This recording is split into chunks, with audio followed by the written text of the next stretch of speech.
ቃለ ምዕዳን ዘቅዱስ ኤፍሬም ሶርያዊ። የሕይወትን ቃል ልንመገበው የሚገባን በነጻ ፈቃዳችን ላይ በመመርኮዝ በመሆኑ የወንጌልን ትምህርት ለመስማት የሚሻ ማንኛውም ሰው ቢኖር የህሊና ነጻ ፈቃዱን ሜዳ ማጽዳት ይገባዋል። አንተም የሕይወትን ቃል የምትሰማ ከሆነ ከክፉ ነገሮች ራስህን ለይ። መልካም ለመሆን ከተመኘህ ከንቱ ልማዶችን አታፍቀር።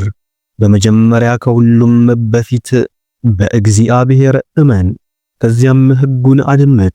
ራስህን ማወቅ ካልቻልክ ቃሉን መስማት አትችልም። አረዳድህ ከእርሱ የራቀ በሆነበት ሁኔታ ፍርዱን ብትጠብቅ ሽልማቱን ማን ይሰጥሃል? በስሙ ተጠምቀህ ነበር፣ ስሙንም ትጠራለህ። ስሙም ከመከፋፈልና ከመነታረክ መጠበቂያ ግንብ ይሆንሃል። በውሃ ተጠምቀሃል፣ ክርስቶስንም ለብሰሃል። አካልህ የጌታ ዙፋን ሆኗል፣ ማህተሙም በግንባርህ ላይ ነው። አስተውል፣ የሌላ አልሆንክም። ሌላ ጌታ አያስፈልግህም። በቸርነቱ የፈጠረን በመሰቀሉ ያዳነን ሕይወታችንንም የሚመራን ለድካማችን ኃይል የሚሆንን ትንሣኤያችንን ያመጣልን እንደ ሥራችንም የሚከፍለን አንዱ እርሱ ነው። መዝሙር 61 ቁጥር 12። ስለ እርሱ የሚናገር የሚሰማና ትእዛዙን የሚጠብቅ እርሱ ብፁዕ ነው። አንተ የሰው ልጅ ሆይ ከሁሉም በላይ የሆነው የእግዚአብሔር ልጅ እኮ ነህ። በሥራዎች አትበሳጭ፣ እግዚአብሔር መልካምና ደግ ነውና። ከቁጣ ራቅ፣ የሰይጣንንም ድርሻ አትሻማ። በወዳጅህ ላይ ከተቆጣህ በእግዚአብሔር ላይ መቆጣትህ ነው።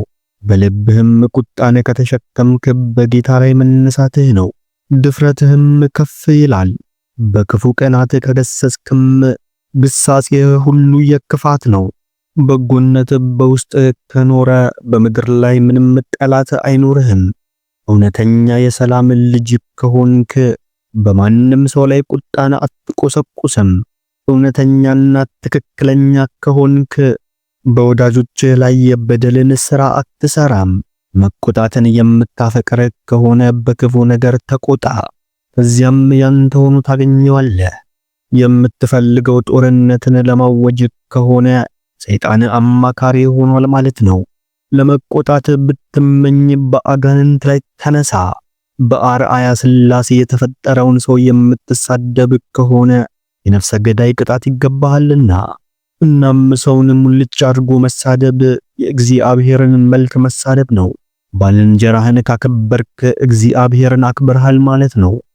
አምላክህን ካላከበርክ ግን ባልንጀራህን በቁጣ ሆነህ በኃይል እያጠቃኸው ነው። የመጀመሪያው ትእዛዝ እግዚአብሔርን በፍጹም ልብህ በፍጹም ነፍስህና ኃይልህ ውደድ የሚል ነው። እግዚአብሔርን የማፍቀርህ ምልክቱ ባልንጀራህን ማፍቀርህ ነው።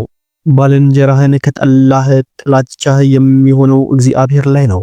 በቁጣ ሆነህ በአምላክ ፊት ከጸለይክ በእግዚአብሔር ላይ ማሾፍህ ነው። በከንቱ ቃላትን እያንጋጋህም መሆኑን ልብህም ይመሰክርብሃል። በጸሎትህም ምንም እንደማታተርፍህ ሕሊናህ በትክክል ይፈርዳል።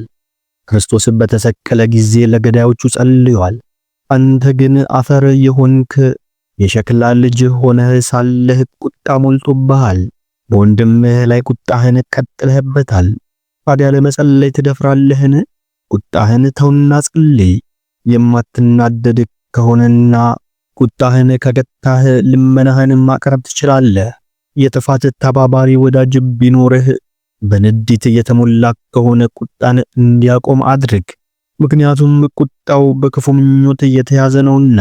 አንተ መንፈሳዊ ባሕር ያለ ነፍስ የፈጣሪ አምሳል ናት። ስለዚህ ከሰው ልጆች ሁሉ ጋር በመስማማት የእግዚአብሔርን መልክ አክብር። ሞትን አስብ። ሰላምህ እክል እንዳይገጥመው አትቆጣ። ሕይወትህ ካንተ ጋር እስካለች ድረስ ነፍስህን ከቁጣ አጽዳ። ምክንያቱም ነፍስህ ወደ ሲኦል ካንተ ጋር ከሄደች መንገድህ በቀጥታ ወደ ገሃነመ እሳት ይሆናልና። በልብህ ቁጣን አታኑር። በነፍስህ ንዴትን አትያዝ። መልካም የሆነውን ከማድረግ በቀር በነፍስህ ላይ ሥልጣን የለህምና በእግዚአብሔር ደም ተገዝተሃል። ሐዋርያት ሥራ ምዕራፍ 20 ቁጥር 28። በክርስቶስም መከራ ድነሃል። አንተ ለኃጢአትህ ሙት ትሆን ዘንድ ላንተ ሲል ሞቷል። ሲሳለቁብህ እንዳትሳቀቅ በፊቱ ጥፋትን ታግሷል። ቁጣንም ትታገስ ዘንድ ሐሞትና ሆምጣጤ ጠጥቷል። መዝሙር 68 ቁጥር 21። መከራ መቀበልን እንዳትፈራ በሰውነቱ ግርፋትን ተቀብሏል። በእውነት የእርሱ አገልጋይ ከሆንክ ቅዱሱን ጌታህን ፍራ ምሰልም። የእርሱ እውነተኛ ደቀ መዝሙር ከሆንክ በጌታህ አሰረ ፍኖት ተራመድ። የክርስቶስ ወዳጅ ትሆን ዘንድ ከወንድምህ የሚሰነዘርብህን ሹፈት ማሽሟጠጥ ታገስ። ከመድኃኒትህ እንዳትለይ በሰው ላይ ቁጣን አታሳይ።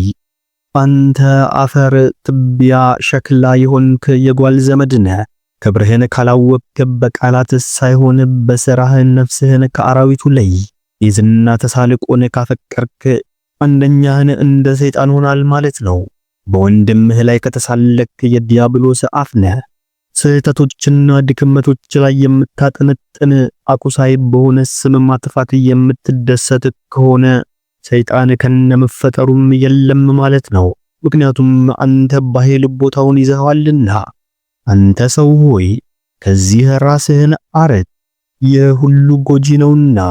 በደህና መኖር ከፈለክ ከኃጢአቱና ከቅጣቱ ጋር ወዳጅ እንዳትሆን ከተሳላቂ ሰው ጋር አብረህ አትቀመጥ። ሙሉ በሙሉ የልቅሶ ምንጭ የሆነውን ስላቅ ጥላው። የስላቅ መሳሪያ የሆነውን ሳቅም ጥላ። በአጋጣሚ ተሳላቂ ሲሳለቅ ብትሰማ የማትመኘው ከሆነ በመስቀል ብርሃን ራስህን አማትብ። እንደ ድኩላም ፈጥነህ ከዚያ ሰው ሽሽ። ሰይጣን የሚያፍርበት ቦታ ክርስቶስ በምንም ጥበብ ሊኖር አይችልም። የሰይጣን ሰፊ እልፍኝ በወንድሙ ላይ የሚሳለቅ የሚያሾፍ ሰው ነው። የጠላት ዲያብሎስ ቤተ መንግስቱ የፌዘኛ ሰው ልብ ነው። ሰይጣን በዚህ ሰው ላይ ሌላ ምንም ነገር መጨመር አይፈልግም። ሹፈት ለሁሉም ክፉ ስራዎች መንስኤ ለመሆን በቂ ነው። በዚህ በደሉ ይህ ሰው ኪሱንም ሆነ ሆዱን ሊሞላ አይችልም። ምስኪን ሰዎች በሳቁ ይጠፋሉ፣ ይበዘበዛሉ። በአጥፊነቱ ምን እንደሚያደርግ አያውቀውም፣ አያስተውለውም። ለቁስሉም መድኃኒት ለህመሙም ፈውስ የለውም። ህመሙ መዳንን አይፈቅድም፣ ቁስሉን መድኃኒት አይችለውም። እንዲህ አይነቱን ሰው ለመገሰጽ መናገር አልሻም፣ እፍረቱ በራሱ ይበቃዋልና። እሱን ያልሰማና ያላወቀ ሰው ብፁዕ ነው። ቤተ ክርስቲያን ሆይ ወደ አንቺ የሚገባው ያ የሰይጣን ክፉ እርሾ ከአንቺ ይራቅ። በነፍስህ አጋንንትን አታገልግል። የሕይወት መንገድ ሰይጣን ከአንተ ይሸሽ ዘንድ ወደ እግዚአብሔር ቅረብ። ከንቱ ስሜታዊነትን ከልቡናህ አውጥተህ ጣል። አዎ ከጠላትህ ሸሽተህ ማምለጥ አለብህ። ሰይጣን አንዴ ከአንተ ርቋልና ኃጢአትንና ክፋትን ጥላ። የትኛውንም የኃጢአት ሥራ ብትሰራ ድብቅ ጣዖታትን እያመለክ ነው። ማንኛውንም አይነት በደል ብታፈቀር በነፍስህ አጋንንትን እያገለገልክ ነው። ከወንድምህ ጋር በማንኛውም ጊዜ ከተጣላህ ሰይጣን በሰላም ካንተ ጋር ይኖራል። መቼም ቢሆን በወንድምህ ላይ ቅናት ካለብህ ለዲያብሎስ እረፍትን ትለግሰዋለህ። ወንድምህ በሌለበት የእርሱን ድካም በምትናገርበት ወቅት ምላስህ ለዲያብሎስ ሙዚቃ በገና እየደረደረ ነው። በነፍስህ ጥላቻ በሚኖርበት ጊዜ የዲያብሎስ ሰላም ታላቅ ነው።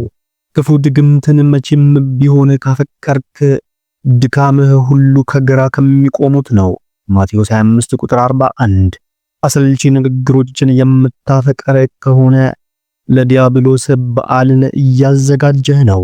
የጣዖትን ማምለክ የሥጋ ምኞትንም መፈጸም ነው። ስጦታን በኩራት የምትሰጥ ከሆነ ይህ ከእግዚአብሔር አይደለም። በእውቀትህ የምትመካ ከሆነ የእግዚአብሔርን ጸጋ መካድህ ነው። ድሃና የምትኮራ ከሆንክ መጨረሻህ ስቃይ ነው። አዎ ትዕቢተኛና የማትረባ ከሆንክ ፍላጎትህ ወደ ጥፋት ነው። ሕመምተኛና ጨዋሂ ከሆንክ አዎ ችግርህም ሙሉ በሙሉ በጉዳት የተሞላ ነው። ምግብን የምትፈልግ አእምሮህ ሀብትን የሚናፍቅ ከሆነ ጭንቀትህ ከድሃ ጋር ነው። ስቃይህ ግን ከሀብታም ጋር ነው። ርኩሰትን ከፈለክና የጎረቤትህን ሚስት የምትመኝ ከሆነ አዎ ክፍልህ ከአመንዝራዎች ጋር ይሆናል። ፍርድህ ከሴሰኞች ጋር ይሆናል። ከዝሙትና ከዘማውያን ተጠበቁ። ሚስትህ ከሌላ ወንድ ጋር እንድትዘሙት አትፍቀድላት። እናም አንተም ባል ካላት ሴት ጋር አትተኛ። የእርሷ ርኩሰት በፊትህ የሚያስጠላ ይሁን። ባጭሩ ከርኩሰት ራቅ። ለሚስት ንጽህና ይገባታል። ንጽህና እንደ ጌጧ ሊሆን ይገባል። ሕግ ባል ሊሆን ይገባል። የራስህ ዘውድ ፍትህ ነው። ያንተን አልጋ ሌላ ሰው እንዳይመኝብህ የጎረቤትህን አልጋ አትመኝ። ጋብቻህ ቅዱስ ይሆን ዘንድ በጋብቻህ ንጽህናን ጠብቅ።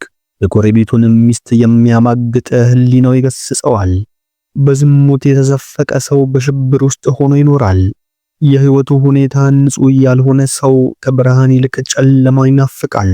በምስጢር ዝሙትን የሚፈጽም ሰው በማንኛውም ሰዓት የሚቆመው በፍርሃት ነው። ዘማዊው በጨለማ ሰው ቤት ስለሚገባ ሌባም ጭምር ነው።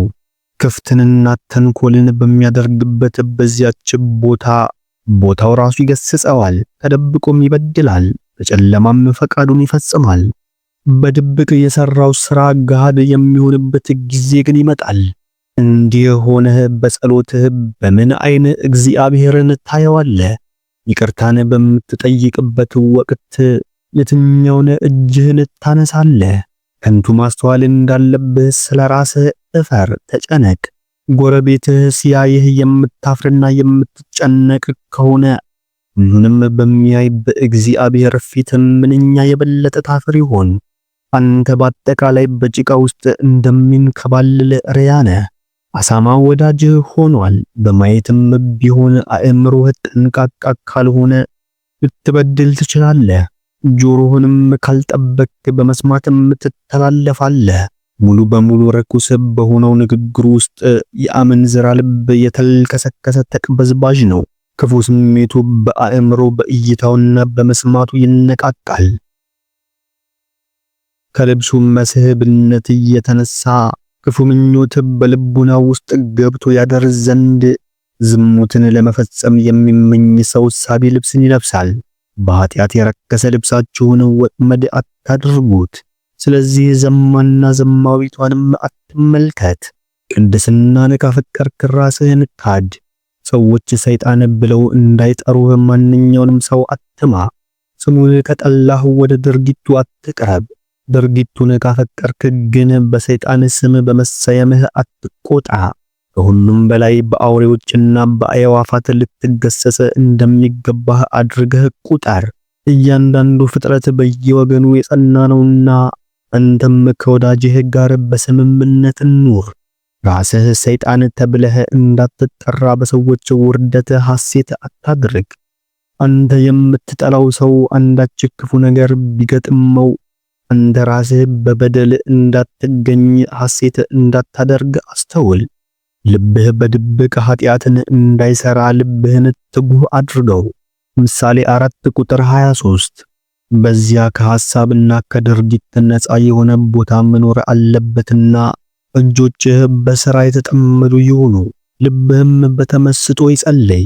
ከንቱ ዲስኮርን አታፍቀር። ትርፋማ የሆነ ዲስኮር ወይም ንግግር ለነፍስ ትርፋማ ነው፣ ለሰውነትም የሥራህን ሸክም ያቀላል። ድሃው ሰው በደጃፍህ ይጮሃልን? በደስታ ተነስተህ ክፈትለት፣ ድካሙን አቅልለት። ልቡናው አዝኗልና አጽናናው። የድህነትን አስከፊነት ከልምዳችሁ ታውቁታላችሁ። በቤትህ ሌሎችን አትቀበል፣ ለማኙንም ከቤትህ አታስለቅቀው። ለቤትህ መልካም የሆነ ሕግ ይኑርህ። የተናቁት ሰዎች ባንተ እንዳይስቁብህ ጥሩ የሆነ አሰራር መስረት። ለሞኞች ስፖርት እንዳይመስላቸው በሥራዎች ሁሉ ጠንቃቃ፣ ትክክለኛ፣ የዋህና ልባም ሁን። ማቴዎስ 10 ቁጥር 16። ሰውነትህ ጸጥ ያለና አስደሳች፣ ሰላምታህም ተገቢና ቅን የሆነ፣ ዲስኩርህ ወይም ንግግርህ ከስህተት የጸዳ፣ ንግግርህም ጥርት ያለና ጣፋጭ፣ ቃላትህም ጥቂትና ርቱዕ እንዲሁም ሙሉ በሙሉ የሚጥሙና የሚገቡ ይሁኑ። ከመጠን በላይ አታውራ። ጥበብ የተሞላበት ቃላትም ቢሆኑ ወሬህን ቆጠብ። ማቴዎስ 10 ቁጥር 16። ከመጠን በላይ የሆኑ ሁሉም ነገሮች ምንም እንኳን ጥሩ ቢሆኑም አድካሚዎች ናቸው። ለቤተሰቦችህ እንደ አባት ሁን። ከወንድሞችህ መካከል ራስህን ከሁሉም በታች ታናሽ አድርግ። ለማንኛውም ሰው ራስህን ትሑት አድርግ። የባልንጀራህን ምስጢር ጠብቅ። ለሚያፈቅሩህም እውነተኛ ሁን። የሚሰሙህ ሁሉ እንዳይጠሉህና ተንኮል አከናባሪ እንዳይሉህ የባልንጀሮችህን ምስጢር አትግለጥ። የሚጠሉህን ሰዎች በልብህም ይሁን ፊት ለፊት ስታገኛቸው አትጨቃጨቅ፣ አትበሳጭ። ከራሱ ከሰይጣን በቀር ማንም ጠላት የለህም። ሚስትህንም ምክር ለግሳት፣ ለሥራዎቿ ጥንቃቄ አድርግ። እንደ ጥንካሬህ ድካሟን ደግፍ። ሴቶች ደካማና ለመውደቅም በጣም ቅርብ ናቸውና። ቁጣና ንዴት በሚያያዝበት ወቅት እንደ ጭልፊት ሆነህ ተለይ፣ ከንዴት ራቅ። ቁጣው ካንተ ሲለይ ደስተኛ ሁን። የተለያዩ መልካም ነገሮችን በመስራት ጽኑ ሁን። ከታላላቆች መካከል ጸጥ በል፣ ለታላላቆችም ክብርን ስጥ። ካህናትን በሚገባ አክብር፣ ለማዕረጋቸው ክብር ስጥ። ስራቸውንም አትመርምር፣ በማዕረጉ ካህኑ መልአክ ነውና በሥራው ግን ሰው ነው። በእግዚአብሔር ቸርነት ቄሱ በሰው ልጆችና በእግዚአብሔር መካከል ያለ አማላጅ ነው። የሰዎችን ስህተት አትፈልግ፣ የወዳጅህን ኃጢአት አትግለጥ። የጎረቤትህን መጥፎ ጎን በንግግርህ አውጥተህ አትድገማ። የጎረቤትህን መጥፎ ጎን በንግግርህ አውጥተህ አትድገመው። በፍጥረት ላይ ፈራጅ አልሆንክምና በምድር ላይ ገዢ አይደለህምና። ጽድቅን ካፈቀርክ ራስህን ገስጽ። ለራስህ ኃጢአቶች ፈራጅ፣ ለመተላለፍህ ብቻ ተነሳህ ይሁን። የሰዎችን መጥፎ ምግባር በተንኮል አትመርምር። ይህን ካደረግህ ጉዳት ያገኝሃል። በጆሮህ የምትሰማውን አትመን፣ ብዙዎች አታላዮች ናቸውና። ከንቱ ወሬን አትመን፣ በሐሰት የሚዘጋጁ ሐሜቶች ጥቂት አይደሉምና። ከሰይጣን ጋር መዋሃድ ነውና። ከሟርተኞችና መተተኛ ጠንቋዮች ጋር አትተባበር። ረጅምና ከንቱ ሥራ መፍቻ ወሬን አታፍቀር። ስለ ጽድቅም ቢሆን እንኳን ብዙ ወሬ አይገባም። የሚገባም ቢሆን ስለ ራስ ማውራትን ተው። ከኃይለኛ ዘራፊ እንደሚሸሽ ከጭቅጭቅ ራስህን አሽሽ። እንደ አቅምህ ሰውን እርዳ፣ ከአንተ የባሰውንም ድሃ ቢሆን እርዳው። በሞኝ ሰው ላይ አታላግጥ፣ እንዲያውም እንደሱ እንዳትሆን ጸልይ። አንተው ራስህ እንዳትጠፋ የሚበድለውን ሰው አትውቀሰው። ኃጢአቱን ለሚናዘዘው ሰው እርዳው፣ መካሪ ሁነው።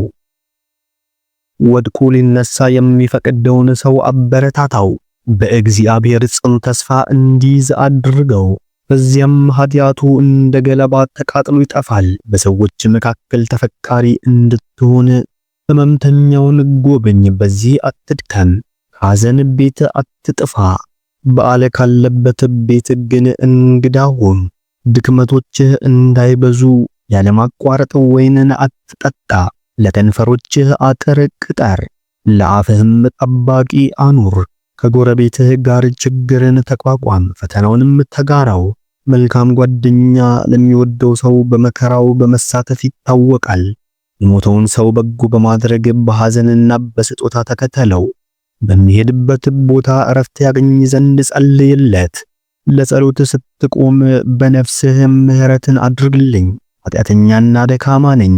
አምላኬ ሆይ ድካሜን በደግነት ተመልከት። ያንተን ፈቃድ ደስ አሰኝ ዘንድ ጸሎትን እንድጸልይ ጥንካሬን አድለኝ። ጠላቶቼን አትቅጣቸው፣ የሚጠሉኝን አትበቀላቸው። ያንተን ፈቃድ መፈጸም ይችሉ ዘንድ ጸጋህን አድላቸው እንጂ በማለት አልቅስ። በጸሎትህና በልመናህ ጊዜ እንዲህ አይነት ሐሳቦችን እያሰላሰልክ ጸልይ። በኃያሉ እግዚአብሔር ፊት ራስህን ዝቅ አድርገህ ስገድ። ክፉውን አትቃወም። ክፉውን በክፉ የሚቃወም ከክፉ ከዲያብሎስ የሆነ ክፉ ነውና። ማቴዎስ 5 ቁጥር 39። ለማንኛውም ሰው ጀርባህን አትስጥ።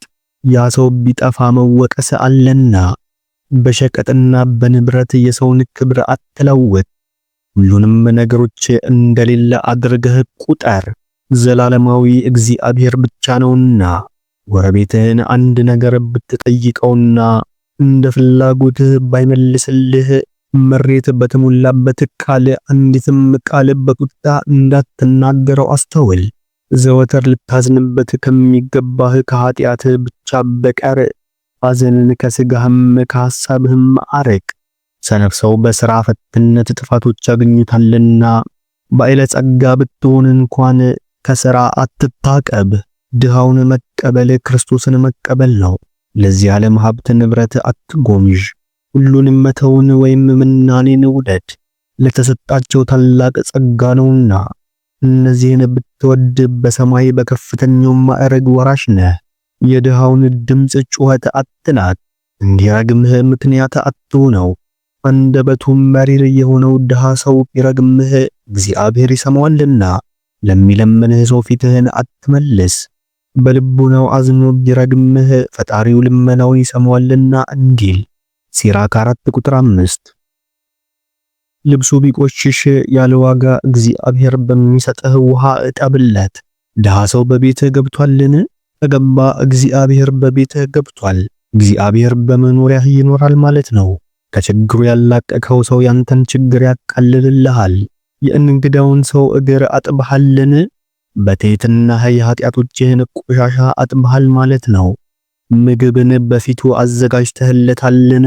ለባልንጀራህ ባደረግከው አብ እንደሚመገበው ክርስቶስም እንደሚጠጣው መንፈስ ቅዱስም እንደሚያርፍበት አስተውል።